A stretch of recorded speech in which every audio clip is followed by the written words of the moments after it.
अस्सलामुअलैकुम दोस्तों, मेरा नाम है वासिफ़ अली और आप देख रहे हैं रॉयल बुक यूट्यूब चैनल। दोस्तों, टेक्नोलॉजी ने हमें बहुत कुछ दिया है। मिसाल के तौर पर अभी जो आप कंप्यूटर या स्मार्टफ़ोन इस्तेमाल कर रहे हैं, इसने हमें आपके साथ जोड़ा हुआ है। ये कभी भी टेक्नोलॉजी के बगैर मुमकिन ना था। आज की इस वीडियो में हम ऐसी ही टेक्नोलॉजीज़ की बात करेंगे जो इंसान की होश उड़ाने के लिए काफ़ी है। तो शुरू करते हैं अपना काउंटडाउन। सब्सक्राइब कीजिए रॉयल बुक यूट्यूब चैनल को, बेल नोटिफिकेशन प्रेस कर लीजिए इन्फॉर्मेटिव वीडियो सबसे पहले देखने के लिए। Number 6, flying cars.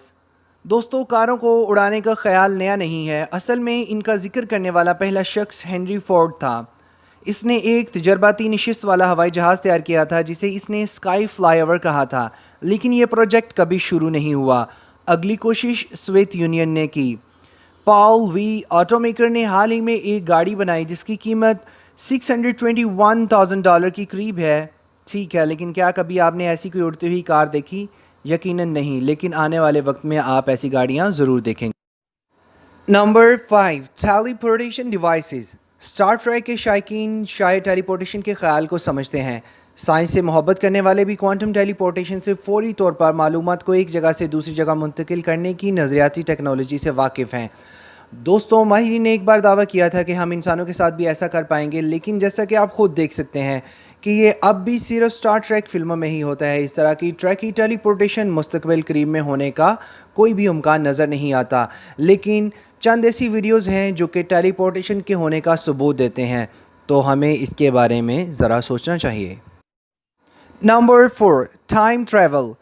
दोस्तों, टाइम ट्रैवल के तस्वर ने हमेशा तबीयत दानों और लेपर्सन्स के तस्वर को एक जैसा किया हुआ है। आमतौर पर ये हमारी फहरिस्त में पहले नंबर पर होना चाहिए था। ताहम हकीकत ये है कि टाइम ट्रैवल मुस्तकबिल करीब में होता हुआ नज़र नहीं आ रहा। सवाल बाकी ये रहता है कि क्या टाइम ट्रैवल मुमकिन है? बिल्कुल, हम अभी भी कर रहे हैं। हम हर लम्हा मूव करते हुए जा रहे हैं। लेकिन दोस्तों, चंद ऐसी वीडियोज़ हैं जो कि टाइम ट्रैवल का प्रूफ देती हैं, जो कि हमें हैरान कर देती हैं। Number 3, mind uploading. Mind upload करना अपनी मेमोरी को स्कैन करना और कंप्यूटर में कॉपी करने का प्रोसेस है। दूसरे लफ्ज़ों में कोई इस्तदलाल कर सकता है कि ये एक अच्छा या खौफनाक काम हो सकता है। माहिरीन के मुताबिक 2045 तक इंसानों को अपने जहनों को कंप्यूटर पर अपलोड करके डिजिटल लाफानी हासिल करने के काबिल हो जाना चाहिए, लेकिन ये थ्योरी की बेसिस पर की गई बातें हैं। ऐसा होता हुआ नज़र नहीं आ रहा। Number 2, superluminal motion.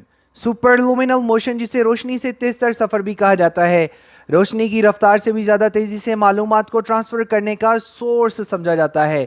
माहिरीन फ़ल्कियात ने कुछ रेडियो गैलेक्सीज और दूसरी जगहों पर ऑब्जेक्ट्स में देखा है कि रोशनी से ज़्यादा तेज़ रफ्तार कोई ऑब्जेक्ट है। इसके बारे में ऐसा ख्याल किया जाता है कि वो ब्लैक होल पर मुश्तमिल है। Number 1, 3D bioprinting. दोस्तों, मॉडर्न रिसर्च ने 3D बायोप्रिंटिंग के ज़रिए इंसानी जिस्म के ऑर्गन बनाने का काम शुरू कर दिया है। 3D प्रिंटिंग की मदद से जिस्म के किसी भी हिस्से को बनाया जा सकता है जिसमें तकरीबन ओरिजिनल ऑर्गन की क्वालिटी होने का दावा किया जाता है। मिसाल के तौर पर दिल के मर्ज़ में मुब्तला शख्स में मुमकिन इस्तेमाल के लिए दिल के वॉल्व्स की तज़य्यन करने के साथ साथ पट्टों और हड्डियों की मरम्मत करने का काम भी किया जाता है। आज के लिए इतना ही दोस्तों। नेक्स्ट वीडियो तक के लिए अपना ख्याल रखिएगा। अल्लाह हाफिज़।